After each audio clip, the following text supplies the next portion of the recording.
हमारे साथ इस वक्त farmer director CBI ML Sharma panel में है। सर मुझे ये बताइए, क्योंकि आपने भी बहुत सुना है कि केंद्रीय एजेंसियों पर किस तरह के आरोप लग रहे हैं, मैं आपसे सीधा ये सवाल लेता हूं, कैसे काम करती हैं केंद्रीय एजेंसियां और क्या वाकई आप लोग जब सिस्टम में रहते हैं तो कोई दबाव होता है आप लोगों के ऊपर सरकारों का?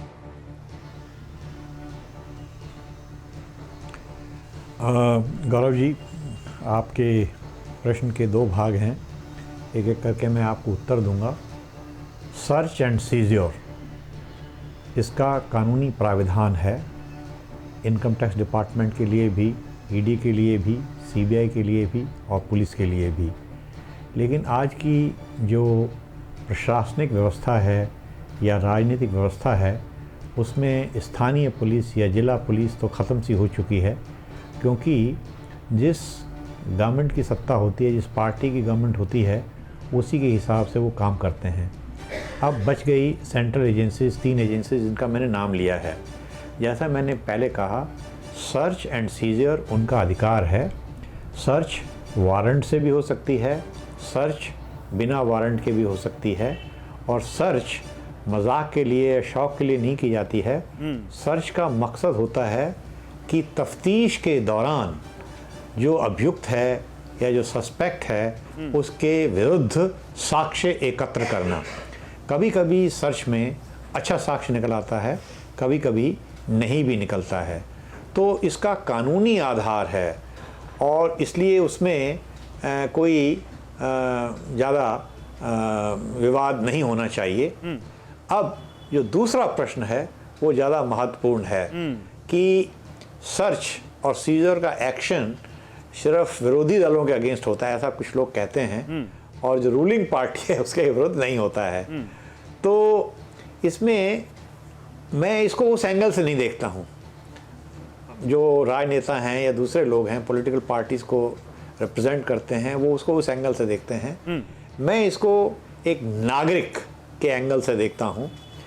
क्या कोई ऐसा व्यक्ति है जिसके विरुद्ध सर्च और सीजर का एक्शन हुआ और वो बिल्कुल ईमानदार है या बिल्कुल निर्दोष है, या उसने कोई किसी मामले में अपराध नहीं किया?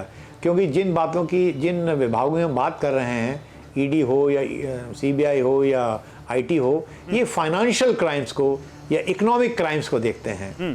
तो सवाल ये है, मुझे, मेरा एज ए नागरिक, मेरा दिल तब जलेगा जब किसी टोटली इनोसेंट आदमी के खिलाफ ये एक्शन हो। लेकिन जो व्यक्ति इस तरह के अपराधों में लिप्त हैं और जो सर्च एंड सीजर का रिजल्ट है आपके सामने है, किसी के पास में कई किलो सोना निकलता है, किसी के पास में कई करोड़ रुपए निकलते हैं, बड़े बड़े अफसरों के खिलाफ निकलते हैं, के घर से निकलते हैं, नेताओं के घर से निकलते हैं।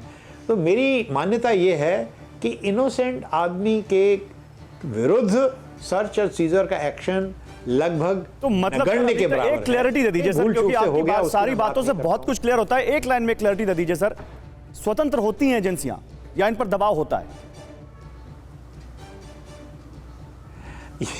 ये प्रश्न मैं हाँ या ना में पूर्णतया उत्तर नहीं दे सकता, क्योंकि मैं अपने आप को ईमानदार व्यक्ति। ठीक है सर, जवाब मिल गया। तो इसको मैं बस यहीं पे छोड़ देना चाहता हूँ।